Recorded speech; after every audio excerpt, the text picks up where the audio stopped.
दुनिया में तो समझते हैं कि फॉरेन राज्य से स्वतंत्र हुए तो स्वतंत्र हो गए, लेकिन वास्तव में जब तक हम रावण से स्वतंत्र ना बने तो स्वतंत्रता की मतलब सच्ची स्वतंत्रता नहीं हो सकती। अब इसमें हमें ये समझना है कि मनुष्य पॉलिटिकल फ्रीडम, इकोनॉमिक फ्रीडम है ना, कई बार मनुष्य सोचता है हम कमाने लगें, हमारे हाथ में पैसा हो या देश आज़ाद हो तो आज़ाद देश में रहें, तो इन चीज़ों की बहुत वैल्यू समझता है मनुष्य। लेकिन जब सब प्रकार की फ्रीडम मिल जाती है तब देखना होता है कि उस फ्रीडम का हमने किया क्या, है ना। जैसे बच्चे भी होते हैं तो बच्चे क्या चाहते हैं, हमें कोई कुछ ना कहे, है ना, कोई टोका टाकी ना करे, कोई ना बोले, हमें फ्री छोड़ दें। तो छोड़ दिया फ्री, मानो माता पिता ने भी छोड़ दिया फ्री, पर उस फ्रीडम का यूज़ करना या एब्यूज़ करना वो भी तो अपने संस्कारों के ऊपर है ना। क्योंकि कई बार हमें लगता है कि दूसरे व्यक्ति का बंधन हमें नुकसान करता है, तंग करता है, लेकिन हम अपने आप को कितना तंग कर सकते हैं या कितना नुकसान पहुंचा सकते हैं, क्योंकि रावण राज्य में है, वो कई बार रियलाइज़ नहीं होता। इसलिए दुनिया में एक बहुत अच्छी कहावत है, with great freedom comes great responsibility. जिसके पास जितनी फ्रीडम है उसकी उतनी रिस्पॉन्सिबिलिटी होती है। और रिस्पॉन्सिबिलिटी का जो हम लोग स्पिरिचुअल अर्थ समझते हैं वो है एबिलिटी टू रिस्पॉन्ड। हम जब रिस्पॉन्सिबल तब कहेंगे जब हमें हर बात में, हर परिस्थिति में, हर व्यवहार में रिस्पॉन्ड करना है। अगर हम रिएक्ट करते हैं, लगाव में आते हैं, प्रभाव में आते हैं, तो हम रिस्पॉन्सिबल नहीं हैं, है ना। हम तो अपने ही मन की स्थिति की, अपने ही कर्मों की जिम्मेवारी नहीं ले पा रहे हैं। हम तो परतंत्र हैं, परिस्थिति जैसी हुई हमने वैसा रिएक्शन दे दिया, वैसा कर्म कर दिया। तो बाबा हमें ये बात समझाते हैं कि चाहे फ्रीडम पॉलिटिकली मिल भी जाए या मिल गई, लेकिन उस फ्रीडम का हम करें क्या, है ना। वो तो हर एक की जो अवस्था है, जितनी विकारों से मुक्त है, उतना वो फ्रीडम का लाभ उठा सकते हैं, है ना। क्योंकि स्वतंत्र देश में आप कुछ भी कर सकते हैं, पर जब कुछ भी कर सकते हैं तो क्या करते हैं बहुत इम्पोर्टेंट है ना। मुझे याद है एक स्टोरी हम सुनते थे बहुत अच्छी फ्रीडम के ऊपर, कि जब देश आज़ाद हुआ तो एक व्यक्ति जो है वो अपना डंडा लेकर ऐसे घुमाता हुआ घूम रहा था कि मेरा देश तो अब आज़ाद है तो मैं जो चाहूँ कर सकता हूँ। तो दूसरा व्यक्ति जो है उसकी नाक में वो डंडा टकराने वाला था, तो उसने उसका डंडा पकड़ लिया और बोला कि यहाँ से तुम इस तरह से नहीं घूम सकते। तो वो कहता है क्यों, मैं तो आज़ाद देश का निवासी हूँ, मैं कुछ भी कर सकता हूँ। तो वो व्यक्ति उसको कहता है your freedom ends where my nose starts. जहाँ मेरा नाक शुरू होता है तुम्हारी फ्रीडम ख़त्म होती है। तो आप सोचो कि, है ना, इसीलिए फ्रीडम तो है लेकिन मर्यादा नहीं है, तो फिर उस फ्रीडम से भी नुकसान होता है। तो बाबा हमें ये बात समझाते हैं कि एक बाबा ही सच्ची स्वतंत्रता हमें देते हैं।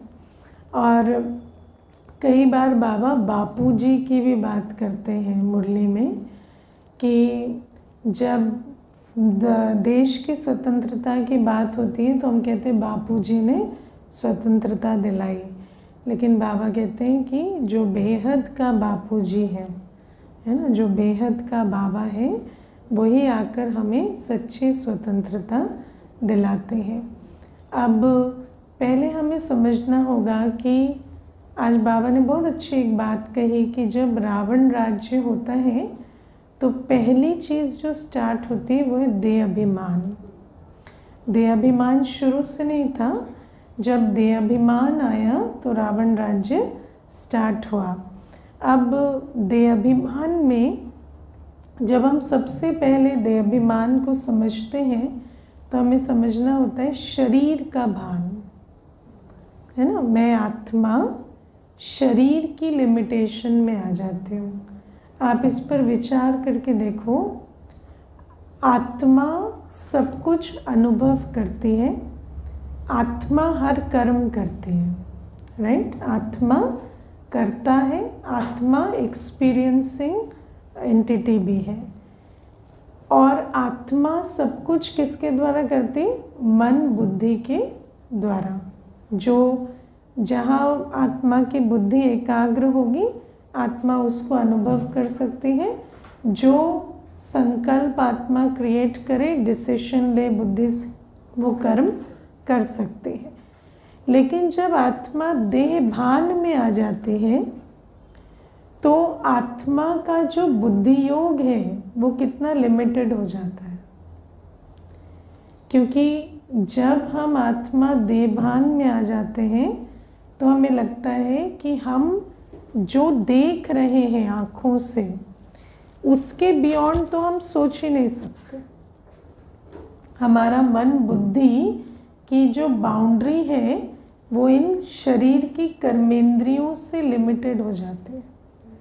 जो आप देख रहे हैं, जो आप सुन रहे हैं, इन शरीर की कर्मेंद्रियों से जिस परिस्थिति में है, जिस टेम्परेचर में है, आत्मा समझती है हम वही अनुभव कर सकते हैं। और ये कितनी लिमिटिंग बिलीफ है आप सोचो, क्योंकि जब हम देह भान में हैं तो हमें यही नहीं पता कि आत्मा जो इन आँखों से देख रही है उसको ना देखकर उससे परे भी देख सकती है। जो कानों से सुन रही है उसको ना सुनकर उसके परे भी सुन सकती है। दुनिया में कहते हैं out of site is out of mind, है ना। लेकिन why should out of site be out of mind? कोई चीज़ आँखों से दूर गई तो आप उसके बारे में सोच नहीं सकते या उसे अनुभव नहीं कर सकते, ये तो ट्रू नहीं है ना। लेकिन दुनिया में ये कहावतें बनी हुई हैं और ये सब देह अभिमान के कारण है कि जो आँखों के सामने नहीं है उसको अनुभव नहीं कर सकते। यहाँ तक कि मनुष्य कहता है कि परमात्मा भी जब शरीर से सामने हो तो उसको देखें, अनुभव करें, वरना वैसे कैसे अनुभव करें। तो बाबा हमें ये बात समझाते हैं कि मैं आत्मा, जब सबसे पहले बाबा का ज्ञान हमें मिलता है और जो बाबा ने आज अंडरलाइन भी कराया कि पावन बनने की पहली मंजिल क्या है? अपने को आत्मा समझो। और आत्मा समझना माना मैं आत्मा मन बुद्धि के बल से सब कुछ अनुभव करती हूँ। मैं जहाँ चाहूँ अपने मन बुद्धि को एकाग्र कर उस अनुभव में एक रस रह सकती हूँ। आपका फिजिकल कॉन्टेक्स्ट, आपका जो शरीर के आसपास की जो व्यवस्था है उससे आपके मन बुद्धि का कोई लेना देना नहीं है, उससे आपके अनुभूति का कोई लेना देना नहीं। ये पहली बार बाबा हमें समझाते हैं और बाबा हमें कहते हैं तुम बच्चे त्रिकालदर्शी, त्रिनेत्री, त्रिलोकीनाथ हो, है ना। बाबा जैसे त्रिकालदर्शी, त्रिनेत्री, त्रिलोकीनाथ है, हम भी, है ना, बाबा के बच्चे हैं तो हम भी मास्टर त्रिकालदर्शी, त्रिनेत्री और त्रिलोकीनाथ है। लेकिन हम कैसे बन गए? हमें वर्तमान के सिवाय और कुछ नज़र ही नहीं आता, है ना। या आप सोचो बाबा हमें कहते भविष्य में राजाई मिलेगी, हम वो देख ही नहीं पाते।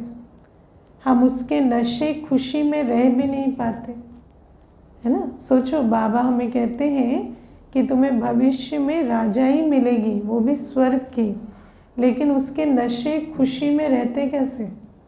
अगर वो नशा खुशी चाहिए तो पहले तो त्रिकालदर्शी अवस्था चाहिए ना।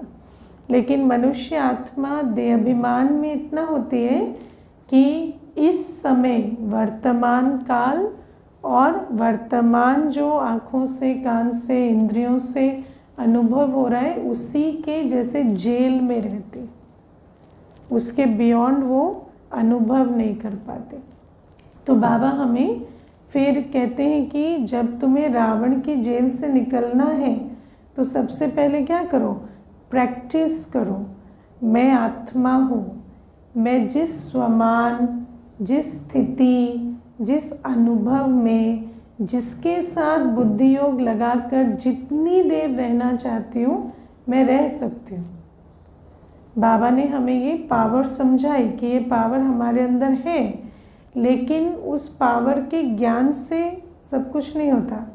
उस पावर को हम एक्सपेरिमेंट करेंगे तो एक्सपीरियंस करते हैं, है ना। तो जब आप कैसी भी विषम परिस्थितियां हैं, लेकिन अगर आपने अमृत वेले इतना अभ्यास किया है, क्योंकि देखो एप्लीकेशन तो विषम परिस्थितियों में तब होगा ना जब अनुकूल परिस्थिति में अभ्यास हुआ हो।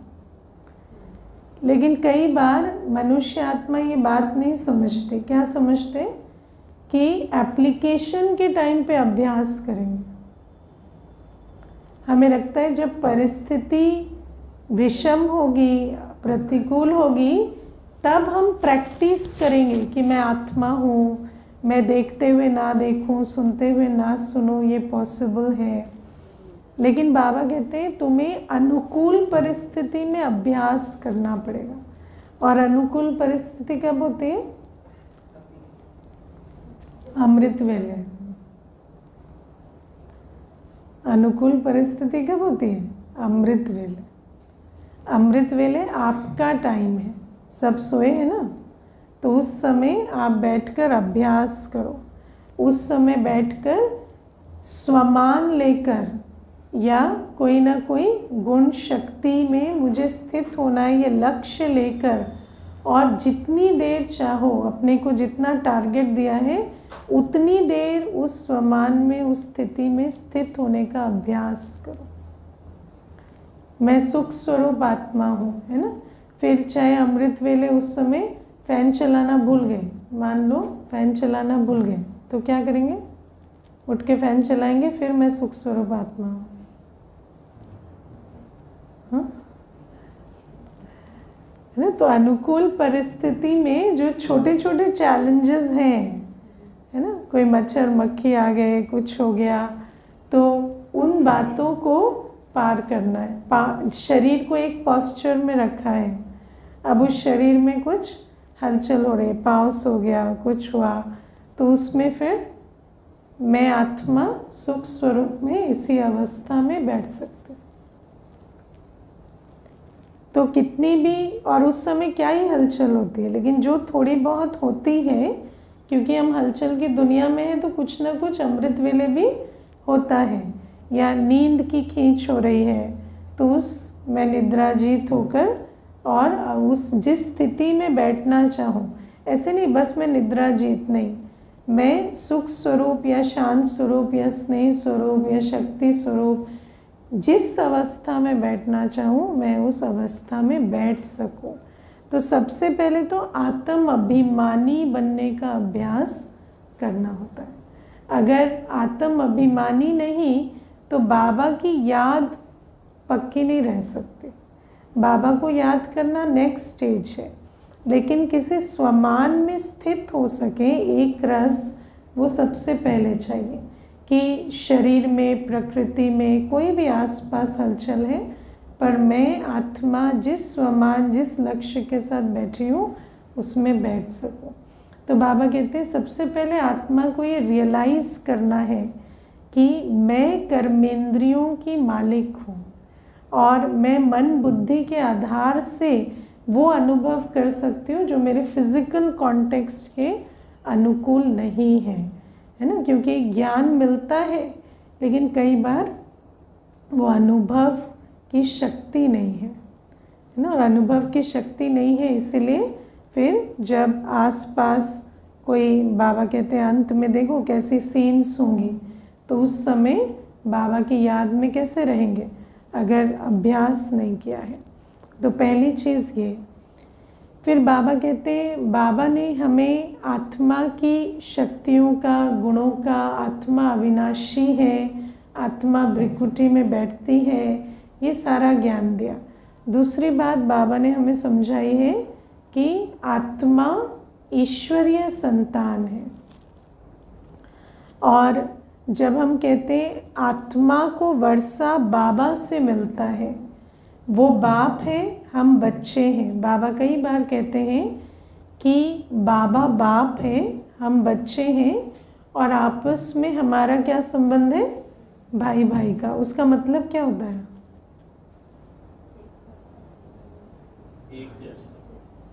एक जैसा देखना है, और एक पिता की संतान है। और हाँ, वर्षा बाप से मिलता है, भाई से नहीं मिलता, का मतलब क्या होता है।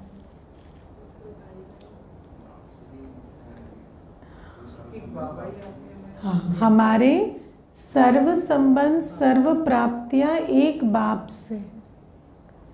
आत्मा को जो भी कुछ चाहिए वो सिर्फ एक बाप से आत्मा को मिलता है। क्या इस बात पे निश्चय है, पक्का नहीं है? क्योंकि मनुष्य को ऐसा लगता है कि सुख वस्तु से मिलता है, प्यार व्यक्ति से मिलता है ना। अभी भी आप देखना, बाबा प्यार का सागर बैठा है, उसको बिठा देते हैं और व्यक्ति से प्यार लेने के चक्कर में रहते हैं। जो भी कुछ आत्मा को चाहिए वो बाप से मिलेगा कब, जब बाप की याद में बैठेंगे ना, बाप के चक्कर में रहेंगे तो लेकिन हम सारे दिन दूसरे चक्कर में भटकते क्यों हैं? क्योंकि मैं एक आत्मा हूँ और मुझे सब कुछ बाप से मिलता है, ये अभी निश्चय नहीं हुआ है। बाबा हमें बहुत अच्छी ये बात समझाते हैं कि आत्मा को सब कुछ देने वाला बाबा है। और जब आत्मा 63 जन्मों तक, इनफैक्ट 84 जन्मों तक ही बाबा से दूर रहती है तो खाली हो जाती है। और जब आत्मा खाली है तो उस खालीपन को दूसरे पर प्रोजेक्ट करती है। आप समझ रहे हो कि मुझे इससे ये नहीं मिला, या मुझे इस वस्तु से ये नहीं मिला, इस व्यक्ति से ये नहीं मिला, परिवार से ये नहीं मिला, कारोबार से ये नहीं मिला, ये नहीं मिला या असंतुष्टता ये क्यों आती है? क्योंकि अंदर खालीपन है, उसको हम बाहर प्रोजेक्ट कर रहे हैं कि आपने ये नहीं दिया, आपने ये नहीं किया। और जब हम भरपूर हो जाते हैं तो हमें सब अच्छा है, सब अच्छे है लगता है ना। तो बाबा हमें कहते हैं तुम्हारा वस्तु, व्यक्ति, वैभव से कोई डायरेक्ट कनेक्शन है ही नहीं, ना तुम्हें उनसे कभी मिलता है और ना ही उनके कुछ ना देने से तुम कभी खाली होते हो। तुम खाली हो तो तुम्हें लगता है वो नहीं दे रहा, समझे? जब आप खाली हो, आप सोचो जिस दिन आप बिजी हो तो आपको लगता है वो मुझे इग्नोर कर रहा है, नहीं। आप खाली बैठे हो तो आपको ये भी इग्नोर कर दिया, वो भी इग्नोर कर दिया, उसने भी फ़ोन खुद से काट दिया, मैंने रखा भी नहीं था, उसने फ़ोन खुद से काट दिया, वो मुझसे बात नहीं करना चाहता, वो मुझे पूछता नहीं है। तो ये सारा क्यों आता है ना? वो तो वो नहीं पूछ रहा, लेकिन तुम्हें वो नोटिस क्यों हो रहा है? क्योंकि तुम उस खालीपन से गुजर रहे हो। तो बाबा हमें ये बात समझाते हैं कि आत्मा को सब कुछ एक बाप से मिलता है, और वो तब मिलता है जब हम बाबा की याद में बैठते हैं, बाबा की श्रीमत पर चलते हैं। सिर्फ याद में बैठने से नहीं होगा। बैठ के उठे और रावण मत पर चलने लगे तो भी भरपूर नहीं होंगे, क्योंकि जितना कमाई याद में की नहीं, उससे ज़्यादा तो खाना खाली कर दिया उठ के, है ना। तो बाबा हमें कहते हैं कि आत्मा का परमात्मा पिता है, और पिता से सर्व संबंध सर्व प्राप्तियां मुझ आत्मा को होती है। अगर हमें रावण राज्य से फ्री होना है तो हमें स्व पर निश्चय, बाप पर निश्चय चाहिए। अगर हमें ये छोटी सी बात नहीं समझ में आती है कि मैं आत्मा हूँ, एक तो मैं रिस्पॉन्सिबल हूँ, मुझे रिएक्शन की मेरी कोई, है ना, कोई ये नहीं है कि मुझे रिएक्ट करना पड़े क्योंकि मैं इंद्रियों की मालिक हूँ। दूसरा, मेरे सर्व संबंध सर्व प्राप्तियाँ एक बाप से हैं, क्योंकि जब तक हम ये दो बातों पर निश्चय नहीं करते, हम गुलाम ही रहेंगे। हम वस्तु व्यक्ति वैभव के गुलाम क्यों हैं? क्योंकि उनसे हमें ऐसा प्रोग्रामिंग है हमारी कि हमें इनसे प्राप्ति होती है, इनसे संबंध का सुख मिलता है। और जब तक आप ये बिलीव करते हैं कि शरीर, संबंध और प्राप्तियाँ स्थूल लौकिक दुनिया से हमें, मुझ आत्मा को ये सब कुछ मिलता है, प्यार, ज्ञान, प्यार, शक्ति, शांति, सुख का स्रोत शरीर, संबंध और प्राप्तियां हैं, तो हम गुलाम ही रहेंगे। इसलिए पहले हमें समझना होता है कि शरीर से कोई लेना देना नहीं। शरीर से मैं उपराम हूँ और मेरे सर्व संबंध सर्व प्राप्तियाँ एक बाप से हैं, और हर आत्मा से मेरा भाई भाई का संबंध है। माना ऐसा नहीं कि मेरा, जैसे पहले स्वार्थ बुद्धि क्या होती है, जब किसी से कोई संबंध ही नहीं, कोई प्राप्ति नहीं, तो उसको डिसरिगार्ड करो, है ना, उसको वैल्यू ना दो। लेकिन बाबा हमें कहते हैं नहीं, जब हम सर्व संबंध सर्व प्राप्तियाँ एक बाप से हैं, लेकिन हर आत्मा के प्रति भी हमारा स्नेह और सम्मान है, क्योंकि वो मेरे बाप की क्वालिटी है और वो बाप की संतान है। तो ये बातें जब बुद्धि में घोटें, है ना, और फिर शक्ति भी भरें, क्योंकि देखो बाबा हमें एक अव्यक्त मुरली है, उसमें बाबा बहुत अच्छी बात समझाते हैं कि जब आत्मा ज्ञान, योग, धारणा, सेवा चारों सब्जेक्ट पर अटेंशन देती है, जो हमारे राजयोग के चारों सब्जेक्ट हैं, तो हम बनेंगे कैसे? जैसे मैं आपको कहूँ मेरा ज्ञान, योग, धारणा, सेवा चारों अच्छा है, तो उसका प्रैक्टिकल प्रूफ क्या होगा? शांत रहेंगे, संतुष्ट रहेंगे, और जो हम और लोगों को अपने जैसा बनाएंगे, और कर्म में, वाणी में उसे जलती हुई।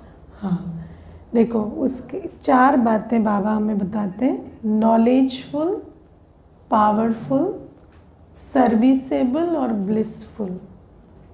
ये बाबा की अव्यक्त वाणी के महावाक्य हैं। जब हम चारों सब्जेक्ट में संपूर्ण बनते हैं ना, तो हमारी स्थिति कैसी होगी? नॉलेजफुल, पावरफुल, सर्विसेबल और ब्लिसफुल। और अगर आज आप देखें, ये चारों बातें बाबा ने मुरली में कवर की, है ना। तो जब हम ज्ञान, योग, पवित्रता, है ना, योग पवित्रता का संबंध किससे? योग से।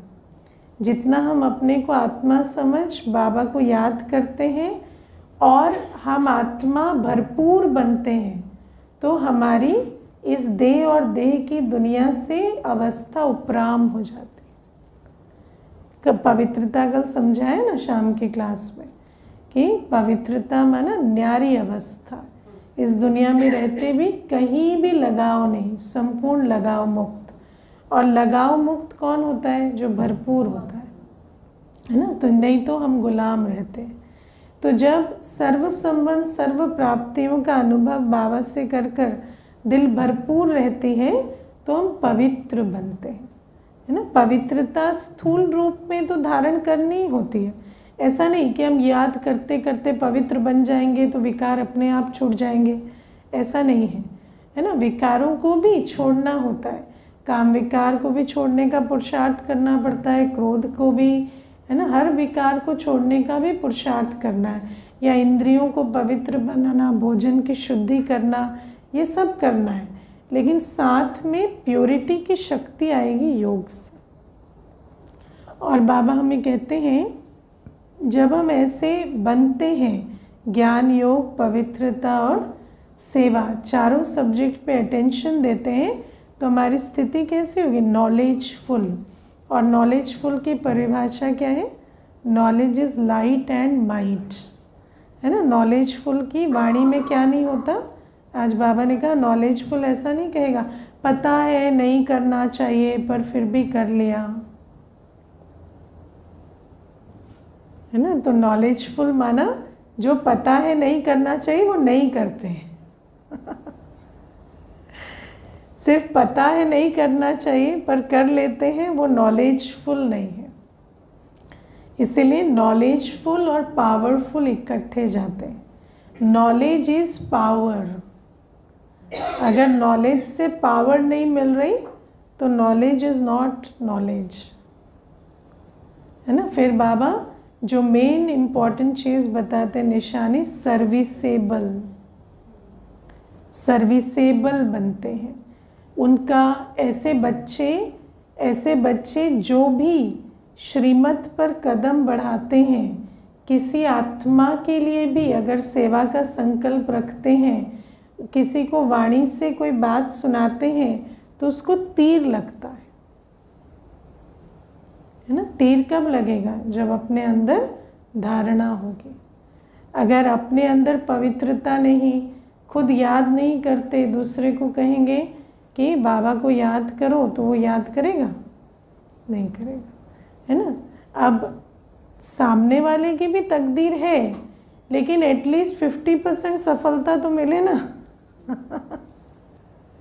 है ना। कई बार क्या होता है, मुझे याद है एक बार हमें बड़ी दीदी पूछते थे कि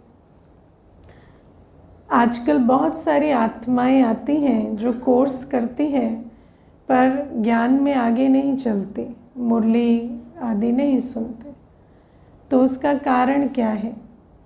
तो कोई, जैसे हम सभा में बैठे थे सभी, तो बच्चे तो बच्चों की तरह जवाब देते हैं ना, तो बच्चों ने कहा कि उनकी तकदीर में नहीं है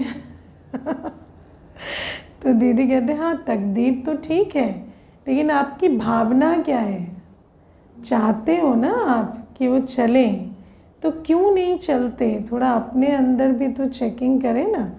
तो क्या होता है कि तकदीर भी है, लेकिन ऐसा तो नहीं है ना कि किसी की तकदीर नहीं है जो आ रहा है, तो किसी की तो तकदीर होगी ना। तो इसीलिए अपने अंदर भी चेकिंग करनी है कि हम अपनी योगी अवस्था, धारणा मूर्त अवस्था कितनी है, उससे फिर सर्विसेबल बनते हैं। क्योंकि कई बार ऐसा होता है कि सर्विस बहुत कर रहे हैं पर रिजल्ट नहीं निकलती, क्योंकि सर्विसेबल नहीं, है ना। और अपनी कमी होगी तो नेचुरल है, जहाँ भी कुछ करेंगे वहाँ रिजल्ट नहीं निकलेगा। तो ये भी बाबा हमें समझाते। और ब्लिसफुल, जिसको कर्मातीत अवस्था या उपराम स्थिति कहते हैं, उस अतीन्द्रिय सुख के अनुभव में बच्चे रहेंगे अगर ऐसी ज्ञान, योग, धारणा, सेवा की चारों सब्जेक्ट पे अटेंशन है। और बाबा आज हमें बहुत अच्छी एक बात समझाते हैं। एक तो रावण राज्य में परतंत्र से स्वतंत्र बनना है तो पावन बनना है, पावन बनने के लिए योगी बनना है, योगी बनने के लिए पहले अपने को आत्मा समझ, बाप जो है जैसा है वैसा पहचानना है। क्योंकि बाबा के बारे में नाम रूप देश काल गुण कर्तव्य संबंध सबको लेकर भ्रांतियाँ हैं। दुनिया में बाबा के नाम रूप देश काल गुण कर्तव्य संबंध हर चीज़ को लेकर कुछ न कुछ उल्टी मत दुनिया में है। तो बाबा कहते हैं बाबा को संपूर्ण रूपेण जानना माना बाबा से संबंध को भी जानना, प्राप्ति को भी जानना, बाबा का नाम रूप देश काल सब कुछ गुण कर्तव्य अच्छे से समझना। और बाबा कहते हैं हर आत्मा को भी हमें आत्मा का परिचय और बाबा जो है जैसा है उसका परिचय देकर और आत्मा को याद करने का लक्ष्य सुनाना है कि आत्मा बाबा को याद करे। लेकिन इसमें आप समझो कई बार क्या होता है, मनुष्य कितना भी परिचय अगर ठीक से ना मिला हो तो घर में चित्र भी रख लेता है बाबा का, लेकिन कैसे याद करता है ना, जैसे बिंदु पर फोकस कर रहा हो या किसी ऐसे रूप से, ऐसे अपने बाप के रूप से उसे याद नहीं करता। इसलिए बाबा कहते हैं किसी को परिचय भी देते हैं, कई बार कोई आता है तो उसको गिफ्ट दे देते हैं शिव बाबा का चित्र, लेकिन अगर उसको परिचय नहीं मिला है तो वो बाबा को याद कर विकर्म विनाश नहीं कर पाता है ना। फिर बाबा आज कहते हैं वैसे तो हम पर केस बनता है ना कि बाबा को सर्वव्यापी कहा है ना। तो मुझे आज कोई बहुत अच्छा प्रश्न पूछ रहे थे कि क्या सर्वव्यापी कहना इतनी बड़ी ग्लानि है ना। वो कहते कि हमें तो सर्वव्यापी कहने में ऐसा नहीं लगता कि बहुत कोई गलत बात कह दी हो, तो सर्वव्यापी कहने को बाबा इतनी बड़ी ग्लानि क्यों कहते हैं? क्योंकि बाबा आज कहते हैं कि है ना ऐसी बात पर तो केस हो जाता है। तो केस कौन सा केस कह रहे हैं बाबा? डिफेमेशन है ना। दुनिया में कोई किसी की ग्लानि करे तो उस पर केस होता है। तो बाबा कहते हैं कि ग्लानि की सिंपल डेफिनेशन क्या है कि जो आप नहीं हैं वो आपको कह रहा है ना। हाँ, वही मानहानि डेफिमेशन होता है ना, वही केस है। तो बाबा कहते हैं कि ग्लानि की सिंपल परिभाषा है जो आप नहीं हैं, जो आपने नहीं किया, उस पर कोई आपको इल्ज़ाम लगा दे तो उसको ग्लानि कहते हैं। ग्लानि मतलब ये नहीं होता कि किसी ने आपको कितनी बड़ी गाली दी। ग्लानि माना सिंपल ये होता है कि जब आप जो नहीं हैं वो आपको कोई कह दे। जैसे आप छोटी सी बात सोचो कि कोई आपका सरनेम ही गलत कह देता है ना, तो आप उससे करेक्ट करते हैं ना, नहीं ये नहीं है। अब ऐसा थोड़ी है, वो हो सकता है आपको बहुत ऊंचा टाइटल दे रहा हो लेकिन वो तो आप नहीं है ना तो वो भी ग्लानि में जाता है। और बाबा कहते हैं तुमने तो मेरी ऐसी ग्लानि की जो मैं पतित पावन हूँ और तुमने मुझे पतित दुनिया में सर्वव्यापी कह दिया। तो यहाँ तो हमने है ना, यहाँ तो हमने बहुत निंदा भी कर दी, क्योंकि पतित पावन को पतित दुनिया में सर्वव्यापी कहना ये तो बहुत बड़ी बात हो गई। उससे भी बड़ी बात क्या है, इससे नुकसान बहुत हुआ। तो बाबा को ये जो ग्लानि की बात हुई इसका बाबा उलहना इतना क्यों देते हैं? क्योंकि सर्वव्यापी के ज्ञान के कारण हमारा बुद्धि योग बाबा से टूट गया है ना। अगर हमें आप विचार करके देखो, अगर शास्त्रों में हमें कहा जाता कि परमधाम में शिव बाबा बैठे हैं और आप अपनी बुद्धि को वहाँ लेकर जाओ, वो शांति प्रेम का सागर है और उसे याद करो, तो हम हमेशा रिचार्ज होते आते ना। लेकिन दुनिया में ये जो सर्वव्यापी की बात कही गई कि परमात्मा तो यत्र तत्र सर्वत्र है, उस कारण से हम कितना भटके, क्योंकि हम आत्माओं से परमात्मा लाइक एक्सपेक्टेशन रख रहे हैं है ना। हर एक में भगवान है समझकर, और तो कुछ हुआ नहीं, रिगार्ड सम्मान तो हम दे नहीं सके, लेकिन हमने एक्सपेक्टेशन और रखी कि हर एक परमात्मा है ना, ये भी परमात्मा का रूप है, वो भी परमात्मा का रूप है। तो हमारी एक्सपेक्टेशन बहुत बढ़ गई कि परमात्मा का रूप ऐसा कैसे कर सकते हैं। और मैंने ऐसा अनुभव किया है जीवन में कि धोखा दो बातों से मिलता है। एक तो जब आप किसी को अंडर एस्टिमेट करते हो, है ना, तो आप अपने आप को जो व्यवहार आपको सूट नहीं करता वो व्यवहार में आप इंडल्ज करते हो। लेकिन दूसरा, जब आप किसी को ओवर एस्टिमेट करते हो तो भी आप बहुत धोखा खाते हो। ओवर एस्टिमेट करना, आत्मा को परमात्मा समझना आत्मा की लिमिटेशंस को ना जानना, है ना। जैसे दुनिया में कह देंगे पति परमेश्वर है ना, माता पिता परमेश्वर का रूप है ना, तो उससे क्या होता है कि हमारी एक्सपेक्टेशन क्या हो जाती है कि ये तो परफेक्ट होने चाहिए। और जब हम कहीं परफेक्शन की एक्सपेक्टेशन रखते हैं तो वहाँ हमें बहुत धोखा मिलता है और हमारी दिल बहुत दुखती है। इसीलिए बाबा कहते हैं ये जो ईश्वर सर्वव्यापी है, इससे बहुत गड़बड़ हुई। एक तो बाप से बुद्धि योग टूट गया, फिर बुद्धि योग जिनसे जुड़ा है ना, उनको हम राइटली आंक नहीं पाते कि किस प्रकार से हमें व्यवहार रखना है। क्योंकि कभी तो हम देहाभिमान में आकर किसी को नेग्लेक्ट कर देते हैं, रिजेक्ट कर देते हैं, और बाद में पता चलता है कि वही सबसे बड़ी मुसीबत बन गए।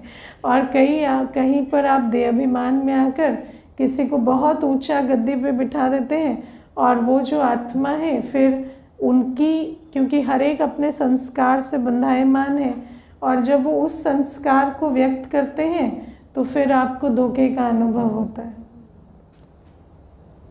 इसलिए बाबा हमें ये बात समझाते हैं कि सर्वव्यापी के ज्ञान से बहुत ग्लानि हुई। और बाबा कहते तुम्ही ने ये सारी बात फैलाई है, भारत से ही ये सर्वव्यापी का ज्ञान बाहर गया है, इसीलिए अब तुम्हें ही उसको सबको परिचय देकर सॉल्व करना है। तो इसीलिए बाबा कहते हैं अब हमें सर्विसेबल बनना है। एक तो याद कर पावन बन, धारणा मूर्त स्वयं बनना है, और अन्यों को भी स्व आत्मा जो है जैसी है और बाबा जो है जैसा है ना, बाबा कब आते, क्या कर्तव्य करते, बाबा से हमारे क्या संबंध है, हर बात का परिचय देकर उनको बाप को याद करने का लक्ष्य देना है। और बाबा हमें ये भी समझाते हैं कि रावण राज्य में इतना दुख है, इतना डर रहता है, क्यों रहता है? क्योंकि जब आत्मा की क्वालिटी गिर जाती है विकारों के कारण, तो हर तरफ से, प्रकृति से भी, अन्य आत्माओं से भी हमें खतरा होने लगता है ना। क्यों होता है? क्योंकि जब आत्मा लो फ्रीक्वेंसी में, तो हर बात, हर एक की नज़र आत्मा पर पड़ती, हर एक को लगता है कि हम इन्हें घायल कर सकते हैं। दुनिया में भी आप देखना ये चलता है, जब किसी को कमज़ोर देखते हैं तो उसको दो बातें सुना देंगे, है ना, या उस पर नज़र भी डालते हैं कि इनको किस तरह से हम, है ना, हानि पहुंचा सकें। तो बाबा कहते हैं कि ये सारी अपने ऊपर ये अवस्था डिपेंड करती है कि कोई आप पर बुरी नज़र क्यों डालता है, क्योंकि अपनी अवस्था नीची है। अगर हम अपनी अवस्था पर काम करें तो किसी की नज़र नहीं पड़ेगी। बाबा कहते हैं भगवान का मंदिर लुट जाता है। विचार करके देखो, मनुष्य को कोई भय नहीं रहता, है ना। क्यों? क्योंकि भारत की अवस्था ऐसी हो जाती है। जब हम विकारों में जाकर पतित बन जाते हैं तो बाहर की भी नज़र हम पर पड़ती है, और यहाँ, है ना, लूटपाट, यहाँ तक कि मंदिर भी सुरक्षित नहीं रहते। लेकिन जब आत्मा सतो प्रधान है, सतयुग में बॉर्डर होंगे, मिलिट्री होगी, डिफेंस होगा, कुछ नहीं होगा, लेकिन किसी की नज़र नहीं पड़ेगी। क्यों नहीं पड़ेगी? क्योंकि आत्मा सतो प्रधान है। इसीलिए आज भी जब हम पुरुषार्थ करते हैं, योग करते हैं, तो हमारे को ये समझ है ना कि जब हम अपनी सतोप्रधान अवस्था में होंगे तो कोई भी आत्मा या प्रकृति का तत्व अंत घड़ी हमें नुकसान नहीं पहुंचाएगा, किसी का संकल्प नहीं चलेगा, है ना। नहीं तो दुनिया में जब त्राही त्राही होती है तो बहुत हिंसा होती है, बहुत, है ना, बहुत शरीर के रूप से भी बहुत वायलेंस की बातें होती हैं। लेकिन बाबा कहते तुम अपनी अवस्था को ऐसा बनाएंगे तो ना अंत घड़ी तुम पर किसी की नज़र पड़ेगी। बाबा की कहानी में, जीवन कहानी में हम सुनते हैं ना कि जब कोई बाबा को मारने आए, है ना, तो बाबा की जगह उनको क्या नज़र आया कि सिर्फ लाइट ही लाइट है। तो क्यों? क्योंकि जब आत्मा की स्थिति ऊंची होती है तो किसी की भी कुदृष्टि नहीं पड़ती ना। देवताओं के चित्रों पर आज भी कुदृष्टि नहीं पड़ती। क्यों? क्योंकि वो आत्मा जिसका यादगार चित्र है वो आत्मा सतोप्रधान है। तो बाबा कहते हैं इसलिए अगर बुरी नज़र से, अटैक से, भय से, किसी भी बात से सुरक्षा करनी है, इसलिए हम लोग दुनिया में कहते हैं ना safety is a myth. Physical safety कभी नहीं हो सकती। फिजिकल सेफ्टी आपकी अवस्था पर डिपेंड करती है। आप कितना भी चाहो बॉडीगार्ड रख लो, कैमरे लगा लो, इनसे कभी फिजिकल सेफ्टी नहीं होती। फिजिकल सेफ्टी कभी हो ही नहीं सकती। सेफ्टी हमेशा अपनी धारणा से होती है, इसलिए रक्षा बंधन कहते हैं। जब आत्मा मर्यादा के बंधन में बनती है तो उसकी रक्षा होती। तो ये बातें भी बाबा बहुत अच्छे नियम के रूप से हमें समझा रहे हैं। अच्छा, ओम शांति।